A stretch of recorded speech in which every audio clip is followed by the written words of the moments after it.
आज छठवां दिन है इस पदयात्रा का।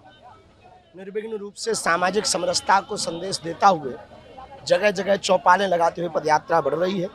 आज सराय खटोला में वंशकार परिवार जो वाद्य यंत्र के द्वारा मंगल काजों में बैंड बाजा आदि की सेवा करते हैं, उनके साथ बैठकर साधु संतों के साथ बैठकर सड़क पर भोज किया, सामाजिक समरसता का संदेश, हिंदू एकता का संदेश दिया। हम इस देश में सनातन हिंदू एकता चाहते हैं। सनातनियों में हम भेदभाव छुआछूत मुक्त चाहते हैं।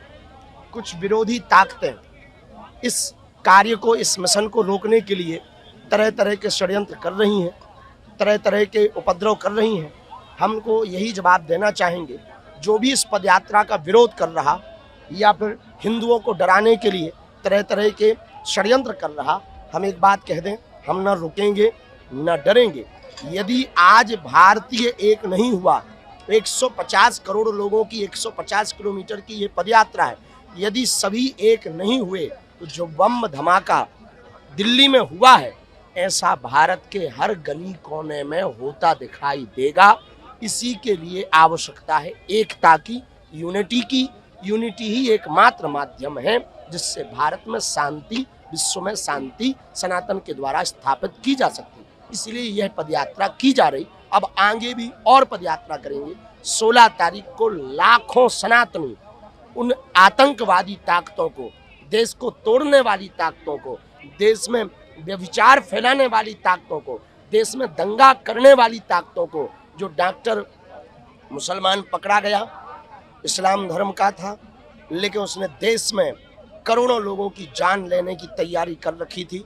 हम भारत की इंटेलिजेंट ब्यूरो, भारत की पूरी खुफिया तंत्र को धन्यवाद दे रहे हैं कि उन्होंने वो जो RDX पकड़ा, उससे कई शहर तबाह हो जाते, उससे बचा लिया। पर जो दिल्ली वाली घटना हुई, निश्चित रूप से वो नहीं होनी चाहिए।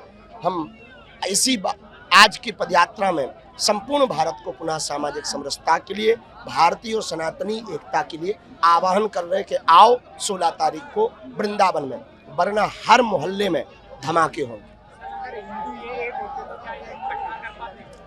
यदि भारत हिंदू राष्ट्र होता, सनातनी एक होता, तो पहली बात तो इस प्रकार की गतिविधियों में संलिप्त ही नहीं होते, क्योंकि विचार परिवर्तन की ही हिंदू एकता है। हिंदू एकता का मतलब है, हिंदू मात्र एक ऐसी परंपरा है जो वसुधैव कुटुंबकम, अहिंसा परमो धर्म पर भरोसा करती है। हिंदू एक होगा तो किसी की प्राण लेने की बात विचार भी नहीं करेगा। इसलिए सनातन हिंदू एकता जब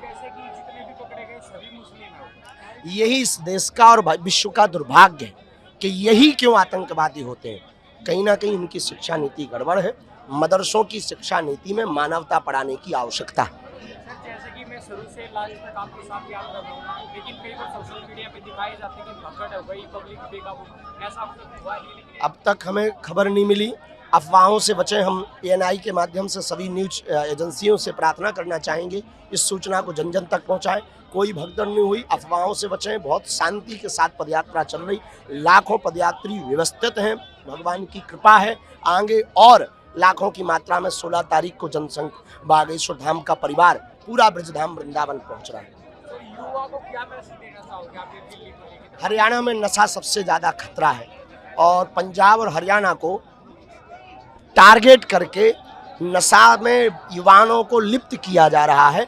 भविष्य में कालांतर में नशा के लिए भी कोई एक क्रांति की जाएगी। अभी तो सामाजिक समरसता, हिंदू एकता पर जोर है और युवाओं से यही कहना है, एकजुट रहो। तुम्हारी ताकत यदि एक हो गई तो तुम कुछ भी कर सकते हो। इस देश की दिशा और दशा बदल सकते हो।